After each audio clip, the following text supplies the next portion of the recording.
अस्सलामुअलैकुम students. I hope कि आप सब लोग बहुत मज़े में होंगे। और अब आगे बढ़ेंगे सिलेबस में हमारे। तो आज से हम लोग स्टार्ट करेंगे हमारा नया चैप्टर, जो कि है चैप्टर नंबर 7, जावानी मूलभूत बाबतों, जावा बेसिक्स। ओके, तो पहला वीडियो है, पार्ट 1 है ये इस चैप्टर का हमारा। और गुणभार की बात करें तो ब्लू प्रिंट के हिसाब से टोटल 10 MCQ 10 मार्क्स के आपकी बोर्ड के एग्जाम में इस चैप्टर में से आने वाले हैं।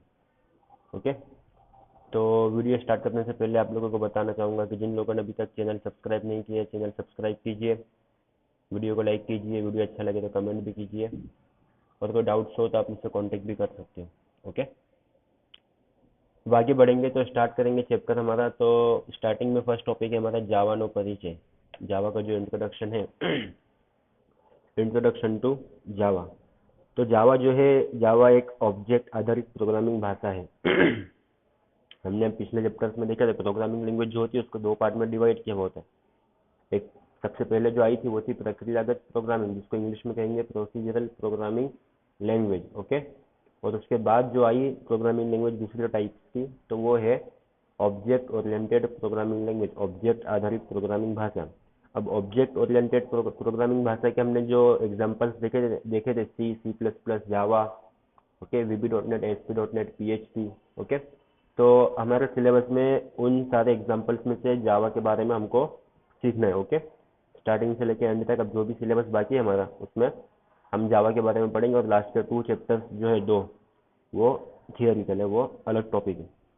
तो अभी से लेकर 7 चैप्टर जो है हमारे, वो जावा के ऊपर बेस है, जिसमें से 3 चैप्टर आपके सिलेबस में से इस साल के लिए निकल गए। वो 3 चैप्टर्स आपको पढ़ने नहीं है, उसका एक अलग वीडियो बनेगा आपके लिए कि कोई एग्जाम के लिए कौन सी चीज़ आपको पढ़नी नहीं है। बट सिलेबस में वो सारी चीज़ें कवर होगी आपकी। एग्जाम में से उसमें से क्वेश्चन नहीं आएंगे, आपको कुछ पढ़ना नहीं है उस चैप्टर का। ओके, तो आगे बढ़ेंगे। तो जावा जो है एक ऑब्जेक्ट आधारित प्रोग्रामिंग भाषा છે, ऑब्जेक्ट ओरिएंटेड લેંગ્વેજ है। જાવા ભાષા 1991 में सन माइक्रोसिस्टम द्वारा विकसावવામાં આવી છે। मोस्ट टाइम क्वेश्चन आपकी एग्जाम के लिए, जावा भाषा 1991 में सन माइक्रोसिस्टम द्वारा विकसावવામાં આવી છે। एक तो कब विकसावવામાં આવી, 1991 में, और किसने बनाई थी, कौन सी कंपनी ने बनाई थी, कौन सी एसोसिएशन ने बनाई थी, तो वो थी सन माइक्रो सिस्टम। ओके, दोनों क्वेश्चन आपकी एग्जाम के लिए आईएमपी है। જાવા ભાષા સોર્સ પ્રોગ્રામ અને દ્વિઅંકી બંને સ્તરે વિવિધ પ્લેટફોર્મ, એટલે કે જુદા જુદા હાર્ડવેર અને ઓપરેટિંગ સિસ્ટમ ઉપર નાની, સરળ અને સુવાહી એટલે કે पोर्टेबल बनी रहे तेवी बनावेली છે। अब यहाँ पे दो चीज़ आपको समझनी है, एक होता है सोर्स प्रोग्राम और दूसरा होता है द्विअंकी। सोर्स प्रोग्राम मतलब क्या? सोर्स प्रोग्राम मतलब हम जो प्रोग्राम बनाएंगे जावा में टाइप करके अपने कीबोर्ड से, तो उसको बोलेंगे हम लोग सोर्स प्रोग्राम। ओके, अब सोर्स प्रोग्राम हमने बनाया, यहाँ पे सपोज हमने 3 लाइन लिखी है कीबोर्ड से, एक जावा के प्रोग्राम में 3 लाइन या 5 लाइन या 7 लाइन, जैसा आपका प्रोग्राम होगा उसके हिसाब से।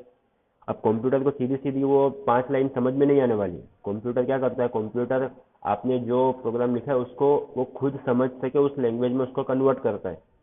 जैसे हमने कीबोर्ड से ए की दबाए तो कंप्यूटर को ए समझ में नहीं आएगा। कंप्यूटर क्या करेगा, उस ए को वो खुद समझ सके वो लैंग्वेज में उसको कन्वर्ट करेगा। तब कन्वर्ट करने के बाद जो दूसरी फाइल बनेगी उसको बोलते हैं द्विअंकी। ओके, एक होता है सोर्स प्रोग्राम, एक होता है बाइनरी प्रोग्राम, द्विअंकी प्रोग्राम। ओके, अभी आगे देखेंगे ये वीडियो में, ये टॉपिक डिटेल में पढ़ेंगे हम लोग। तो ये क्या लिखा है यहाँ पे, जावा भाषा सोर्स प्रोग्राम અને દ્વિઅંકી બંને સ્તરે વિવિધ પ્લેટફોર્મ, એટલે કે જુદા જુદા હાર્डवेयर અને ઓપરેટિंग सिस्टम ऊपर नानी। अब हर एक प्रोग्राम के लिए, हर एक ऑपरेटिंग सिस्टम के लिए जावा लैंग्वेज आप यूज कर सकते हो, चाहे आपके पास विंडोज हो, चाहे लिनक्स हो, चाहे मैक ओएस हो। ओके, कोई भी सिस्टम आपके पास, आप सारे सिस्टम के ऊपर जावा का यूज कर सकते हो।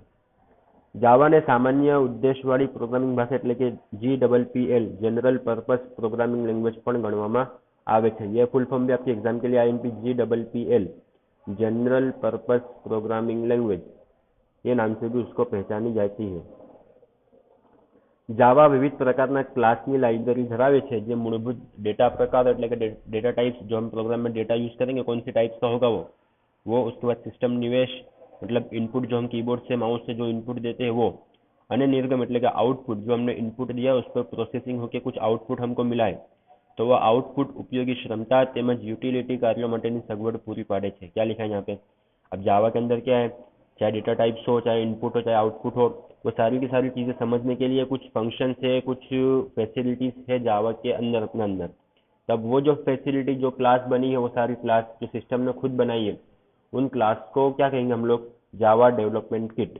क्या लिखा है, जेडीके, मोस्ट टाइम पे क्वेश्चन, जेडीके का full form Java development kit. आ मूलभूत क्लासનો समूह जावा डेवलपमेंट किट એટલે કે जेडीके નો એક ભાગ છે। क्या लिखा है, जितने भी क्लासेस है ना जो इन सारी चीज़ों का यूज़ करेंगे, चाहे डेटा टाइप्स हो, चाहे इनपुट हो, चाहे आउटपुट हो, चाहे प्रोसेसिंग हो, तो वो सारी की सारी क्लासेस जो है वो किसका भाग है, तो वो जेडीके मतलब जावा डेवलपमेंट किट का एक भाग है।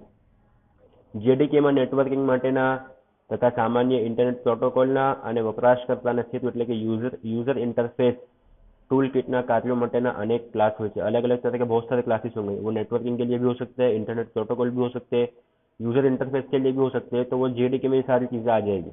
जावा डेवलपमेंट किट के अंदर जावा को यूज़ करने के लिए जितनी चीज़ें रिक्वायरमेंट हुए सिस्टम को, तो वो सारी की सारी चीज़ें आपको जेडीके इंस्टॉल होगा आपके आपके सिस्टम के अंदर। तो आप जावा का जो भी जितने फीचर्स है जावा के, वो सारे के सारे आप यूज़ कर सकते हो। जावा सोर्स प्रोग्राम અને દ્વિઅંકી બંને સ્તરે प्लेटफॉर्म स्वतंत्र છે। सोर्स प्रोग्राम द्विअंकी हमने देखा क्या था। अब यहाँ पे एक नया वर्ड है आपके लिए, प्लेटफॉर्म स्वतंत्र, प्लेटफॉर्म इंडिपेंडेंट। तो वो क्या होता है, तो प्लेटफॉर्म स्वतंत्रता એટલે જાવા પ્રોગ્રામની એક કોમ્પ્યુટર સિસ્ટમથી બીજી ઉપર સરળતાથી લઈ જવાની ક્ષમતા છે। क्या लिखा है, जावा प्लेटफॉर्म स्वतंत्रता એટલે જાવા પ્રોગ્રામની एक कंप्यूटर सिस्टम थी बीजी ऊपर सरलताથી લઈ જવાની ક્ષમતા છે। आपने विंडोज के अंदर एक जावा का एक प्रोग्राम बनाया है, ठीक है। अब जो कुछ लैंग्वेजेस, प्रोग्रामिंग लैंग्वेजेस ऐसी है जो विंडोज में बनाए हुए प्रोग्राम का आउटपुट आप विंडोज में ही देख सकते हो, अब उसको लिनक्स में या मैक में नहीं देख सकते हो। बट जावा प्लेटफॉर्म इंडिपेंडेंट है, इसका मतलब क्या है, आपने विंडोज में कोई चीज़ बनाई है, कोई प्रोग्राम आपने बनाया है विंडोज में, तो आप उसका आउटपुट, उसका रिजल्ट जो है वो विंडोज के साथ साथ मैक में भी देख सकते हो और लिनक्स में भी देख सकते हो। मतलब क्या है कि जावा का जो प्रोग्राम है वो कोई प्लेटफॉर्म पे डिपेंडेंट नहीं है। आपने किसी भी प्लेटफॉर्म में बनाया हो, चाहे लिनक्स में बनाया हो या मैक में बनाया हो, आप तीनों के तीनों प्लेटफॉर्म के ऊपर उसका रिजल्ट, उसका आउटपुट देख सकते हो। ओके, तो इसको हम बोलेंगे प्लेटफॉर्म इंडिपेंडेंट। ओके, प्लेटफॉर्म स्वतंत्र, यंत्र स्वतंत्र ऐसे भी कह सकते हो गुजराती में उसको। तो वही लिखा है, प्लेटफॉर्म स्वतंत्रता એટલે જાવા પ્રોગ્રામની એક કોમ્પ્યુટર સિસ્ટમથી બીજી ઉપર સરળતાથી લઈ જઈ શકવાની ક્ષમતા છે। ओके, उसके बाद आगे बढ़ेंगे तो सोर्स प्रोग्रामના સ્તરે જાવાના प्राथमिक डेटा प्रकारों कद બધા विकास प्लेटफॉर्म ऊपर अचड़ है। क्या लिखा है, सोर्स प्रोग्राम मतलब जो हमने कीबोर्ड से टाइप किया हुआ है उसमें हमने जो भी वैल्यू दिए, जो भी डेटा प्रकार हमने दिए, प्राथमिक डेटा प्रकार, ओके, तो उसका जितनी भी वैल्यू है, उसका जो भी विकास है, वो सब प्लेटफॉर्म के लिए अचड़ मतलब सेम रहेगा। चाहे आपने विंडोज में कोई वैल्यू दी है A=10, तो वो मैक में भी A=10 ही रहेगी और लिनक्स में भी A=10 ही रहेगा वहाँ पे। तो वो क्या है, एक प्लेटफॉर्म ऊपर अचड़ है, मतलब प्लेटफॉर्म के चेंज होने पे उसकी वैल्यू में कोई चेंज नहीं होने वाला है वहाँ पे। ओके, परंतु लेकिन દ્વિઅંકી સ્તરે बाइट कोड इंटरप्रेटर ने कारण प्लेटफॉर्म स्वतंत्रता शक्य है। क्या लिखा है, अब प्लेटफॉर्म स्वतंत्रता जो है ना वो पॉसिबल क्यों हुई है, तो वो द्विअंकी स्तर मतलब बाइट कोड इंटरप्रेटर जो है उसकी वजह से प्लेटफॉर्म इंडिपेंडेंट जो है वो शक्य बना है। अब इसका मतलब क्या है, यहाँ पे अभी देखेंगे नीचे आकृति में प्लेटफॉर्म स्वतंत्रता की स्थिति दर्शावेल है। अब यहाँ पे आप देख सकते हो कि हमने सबसे पहले लेफ्ट साइड से स्टार्ट करेंगे, जावा कोड हमने लिखा है। ओके, हमने एक फाइल बनाई program.java। ओके, अब हमने ये प्रोग्राम बनाया है, सपोज 10 लाइन का ये प्रोग्राम है। ओके, अब कंप्यूटर को सीधा सीधा चीज समझ में आने वाली है नहीं 10 लाइन। ओके, तो वो क्या करेगा, उसको बाइट कोड में कन्वर्ट करेगा। अब ये बाइट कोड में कन्वर्ट करना मतलब क्या, इसको ऐसी लैंग्वेज में कन्वर्ट करना जो कंप्यूटर समझ सके। जो जावा कोड था हमारा उसको सीधा सोर्स कोड था, जिसको सोर्स कोड कहेंगे हम लोग, तो वो सोर्स कोड सीधा कंप्यूटर को समझ में आने वाला नहीं है। तब वो जो लैंग्वेज में समझता होगा वो लैंग्वेज में उसको कन्वर्ट करना पड़ेगा। अब जो कन्वर्ट होने के बाद जो नई फाइल बनेगी उसको हम बोलेंगे बाइट कोड। तो नई फाइल जो बनेगी वो बनेगी program.class। ओके, अब ये कन्वर्ट करने का काम जिसने किया उसको हम बोलेंगे कंपाइलर। अब देख सकते हो जावा कोड और बाइट कोड दोनों के बीच में जावा सी लिखा हुआ है, जिसको हम शॉर्ट में कहेंगे जावा सी, और लॉन्ग में कहना चाहो तो जावा कंपाइलर। ओके, तो ये कन्वर्ट करने का काम जो है वो करेगा Java compiler. Okay, Java compiler ने क्या किया, जावा कंपाइलर ने जावा का जो सोर्स कोड था जो हमने कीबोर्ड से टाइप किया था उसको कंप्यूटर समझ सके, मशीन समझ सके, उस लैंग्वेज में उसको कन्वर्ट किया है। ओके, अब कन्वर्ट हो गया, कंपाइलर ने कन्वर्ट कर दिया। अब एक फाइल बनी, नई फाइल बाइट कोड, जिसका नाम है program.class। ओके, अब मशीन इंडिपेंडेंट यहाँ से स्टार्ट होगा।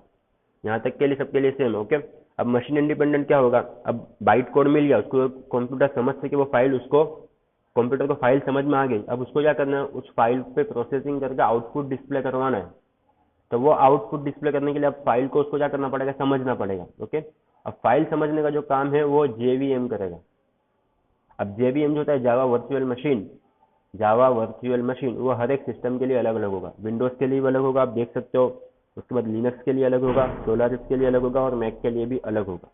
ओके, जावा कोड से लेके बाइट कोड कन्वर्ट करने का काम सारे सिस्टम में एक जैसा ही होगा, कंपाइलर काम करेगा ये। अब बाइट कोड से जो आउटपुट, एक्चुअल आउटपुट आपको डिस्प्ले करवाना है, जो आउटपुट आएगा उसका, वो आउटपुट डिस्प्ले करवाने के लिए यहाँ पे जेवीएम यूज में आएगा। अब जेवीएम का काम क्या है, बाइट कोड को पढ़ के उसका आउटपुट डिस्प्ले करवाना। तो मशीन इंडिपेंडेंट यहाँ से पॉसिबल होता है कि बाइट कोड से जो आउटपुट डिस्प्ले करवाना है ना, वो हर एक सिस्टम के लिए अलग अलग है। यहाँ पे विंडोज के लिए जेवीएम अलग आएगा, लिनक्स का जेवीएम अलग आएगा, और सोलारिस का, मैक ओएस का, वैसे ही उनका सबका सब क्या होगा, जेवीएम अलग अलग आएगा जावा वर्चुअल मशीन का। ओके, जेवीएम का फुल फॉर्म क्या बनेगा, जावा वर्चुअल मशीन। फिर जैसे जैसे वो जेवीएम उसको पढ़ता जाएगा और आउटपुट आपका शो होता जाएगा। ओके, तो स्टार्टिंग कहाँ से होता है, जावा कोड, जो सोर्स कोड हम लोग जिसको कहेंगे, प्रोग्राम डॉट जावा, ये फाइल हमने बनाए थे। उसके बाद क्या किया, जावा कंपाइलर ने प्रोग्राम डॉट जावा को प्रोग्राम डॉट क्लास में कन्वर्ट किया। डॉट क्लास मतलब क्या है, जो बाइट कोड में कन्वर्ट होने के बाद जो नई फाइल बनेगी ना, उसको हम बोलेंगे dot class file. Okay, compiler ने क्या किया, जावा सी, जिसको हम कहेंगे शॉर्ट में जावा सी, जावा कंपाइलर ने क्या किया, बाइट कोड में कन्वर्ट किया, सोर्स कोड को बाइट कोड में कन्वर्ट किया। अब बाइट कोड में कन्वर्ट होने के बाद यहाँ पे जेवीएम यूज में आएगा, Java virtual machine. Java virtual machine क्या करेगा, बाइट कोड में जो कन्वर्ट हुई है फाइल, उसकी प्रोसेसिंग करके उसको आउटपुट डिस्प्ले करेगा। जेवीएम हर एक सिस्टम के लिए अलग अलग होता है, विंडोज के लिए अलग जेवीएम होगा, लिनक्स के लिए अलग होगा, और मैक के लिए भी अलग जेवीएम होगा। ओके, तो इसकी वजह से जो अलग अलग जेवीएम है अलग अलग प्लेटफॉर्म के लिए, तो उसकी वजह से जावा जो है प्लेटफॉर्म इंडिपेंडेंट बनती है લેંગ્વેજ। જાવામાં લખેલા પ્રોગ્રામનું એક એવા કોમ્પ્યુટરની મશીનની ભાષામાં કમ્પાઇલેશન એટલે કે કન્વર્શન, कंपाइलेशन मतलब वो क्या है, प्रोग्रामिंग लैंग्वेज का वर्ड है, उसको हम सीधी भाषा में कहे तो उसको ट्रांसलेट करना, उसका ट्रांसलेशन करना। જાવામાં લખેલા પ્રોગ્રામનું એવા કોમ્પ્યુટરની મશીનની ભાષામાં કમ્પાઇલેશન એટલે કે ટ્રાન્સલેશન કરવામાં આવે છે જે હકીકતમાં અસ્તિત્વમાં નથી। मतलब जो बाइट कोड फाइल बनी थी हमारी डॉट क्लास फाइल, उसमें जो लैंग्वेज में वो कन्वर्ट होगा वो एक्चुअल में कोई लैंग्वेज है ही नहीं हमारे लिए, तो कंप्यूटर ही समझ पाएगा वो लैंग्वेज। आ प्रकारना virtual computer Java virtual machine तरीके ओळखाय છે। क्या लिखा है, जेवीएम, मोस्ट टाइम पे क्वेश्चन आपकी एग्जाम के लिए, JVM Java virtual machine. Java virtual machine ની યાંત્રિક ભાષાને જાવા બાઇટ કોડ કહેવામાં આવે છે। क्या लिखा है, जावा वर्चुअल मशीन में जो यांत्रिक भाषा में कन्वर्ट किया ना डॉट क्लास फाइल, उसको हम बोलेंगे बाइट कोड। बाइट कोड हम लोग उसको बोलेंगे जो कंपाइलर ने काम किया कन्वर्ट करने का। बाइट कोड वापरવાનો ગેરલાભ તેની અમલની ઓછી ઝડપ છે। अब बाइट कोड का आप यूज करोगे ना तो स्पीड लिटिल बिट स्लो हो जाएगी, बहुत मतलब माइनर स्लो होगी, जैसे कि 2-3 सेकंड का आपका फर्क पड़ेगा। प्रैक्टिकल करेंगे हम लोग तो आपको मालूम पड़ेगी ये चीज कि थोड़ी स्पीड स्लो है इसमें बाइट कोड में। लेकिन एवा प्रकारना टूल्स उपलब्ध છે જે જાવા બાઇટ કોડનો નેટિવ કોડમાં રૂપાંતર કરે છે। अब नेटिव कोड क्या होगा, अब कुछ प्रोग्राम ऐसे भी है, कुछ सॉफ्टवेयर ऐसे भी है जो जावा सोर्स कोड को बाइट कोड में कन्वर्ट नहीं करेगा, नेटिव कोड में कन्वर्ट करेगा। अब नेटिव कोड क्या है, स्पीड तो है नेटिव कोड में, नेटिव कोड बाइट कोड के कंपेयर में फास्ट काम करेगा, बट वो क्या है, मशीन इंडिपेंडेंट नहीं है। नेटिव कोड अमल કરવામાં ઝડપી છે પણ પછી તે મશીન સ્વતંત્રતા रहता नहीं। क्या लिखा है, मशीन इंडिपेंडेंट नहीं रहेगा वो। नेटिव कोड स्पीड से काम करेगा बट मशीन इंडिपेंडेंट नहीं रहेगा। बाइट कोड स्पीड स्लो होगी बट वो मशीन इंडिपेंडेंट रहेगा। ओके, तो आज की वीडियो में इतना ही। आज की वीडियो में जो इंपॉर्टेंट टॉपिक्स हमने देखे, जो 1991 में जावा विकसावવામાં આવી सन माइक्रो सिस्टम द्वारा। उसके बाद GPPL का full form general purpose programming language, JDK का full form Java development kit. Java जो है मशीन इंडिपेंडेंट लैंग्वेज है। उसके बाद हमने देखा जावा सी कंपाइलर क्या करेगा, जावा सोर्स कोड को बाइट कोड में कन्वर्ट करेगा, और बाइट कोड में कन्वर्ट करने के बाद अलग अलग प्लेटफॉर्म अलग अलग सिस्टम के लिए वहाँ पे JVM जावा वर्चुअल मशीन वो क्या करेगा, उसका आउटपुट शो करेगा। ओके, जबकि बाइट कोड जो वो स्पीड स्लो है उसकी, बट वो मशीन इंडिपेंडेंट है। अब बाइट कोड में अगर आपको काम नहीं करना, आप नेटिव कोड में काम करोगे तो नेटिव कोड स्पीड तो देगा बट वो क्या करेगा, मशीन इंडिपेंडेंट नहीं रहेगा। ओके, तो आज की वीडियो में इतना ही। ये वीडियो देखने के बाद आपको ऑनलाइन टेस्ट देनी, जिसके लिंक आपके व्हाट्सएप ग्रुप में आपको मिल जाएगी। आपको कोई डाउट है इस चैप्टर में, इनके पिछले चैप्टर्स हो, तो आप मुझसे कॉन्टेक्ट भी कर सकते हो। और चैप्टर नंबर 6 की पीडीएफ फाइल आपके ग्रुप में दी जाएगी आज, पीडीएफ फाइल, वो थियरी आपको आपकी बुक में लिख लेनी। ओके, मिलते हैं अगले वीडियो में।